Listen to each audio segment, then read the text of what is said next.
Hello दोस्तों, ये कहानी आपको इंसानियत सिखा देगा। मुंबई के एक पार्क में एक लड़का उदास बैठा कुछ सोच रहा था। वो किसी बात को लेकर दुखी था। बीच बीच में वह रोने लगता और फिर कुछ सोचने लगता।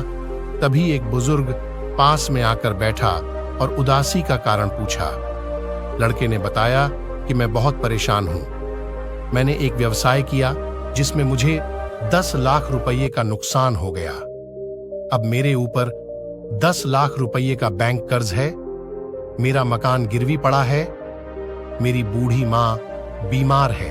ऐसा लगता है कि दुनिया भर की परेशानी भगवान ने मुझे ही दे दी है। समझ में नहीं आता है कि मैं अब क्या करूं। बुजुर्ग ने उसकी बातें ध्यान से सुनी। फिर उसने अपने बैग से एक चेक निकाला और बोला, चलो मैं तुम्हारी परेशानी दूर कर देता हूं। मेरा नाम जमशेदजी टाटा है और मैं भारत में सबसे धनवान व्यक्तियों में से हूं। ये लो, मैं तुम्हें 10 लाख रुपए का चेक दे रहा हूं। तुम इससे अपनी परेशानी दूर कर लो और फिर पैसे कमाकर 1 साल में मुझे वापस कर देना। मैं तुमको अब से ठीक 1 साल बाद यही मिलूंगा और अपने पैसे ले लूंगा। इतना कहकर वो बुजुर्ग वहां से चला गया। लड़का आवाक रह गया, जैसे कि वह कोई सपना देख रहा हो।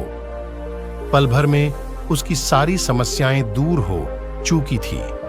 वह जमशेद जी के नाम से तो परिचित था, पर कभी देखा नहीं था।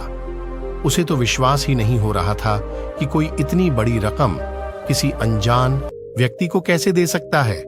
उसने सोचा कि जब अनजान व्यक्ति मुझ पर भरोसा कर सकता है तो मुझे खुद पर भरोसा क्यों नहीं है। अब उसने निश्चय तो फिर इस चेक का इस्तेमाल करेगा। दोस्तों, आपको ये कहानी कैसी लगी कमेंट में जरूर बताएं।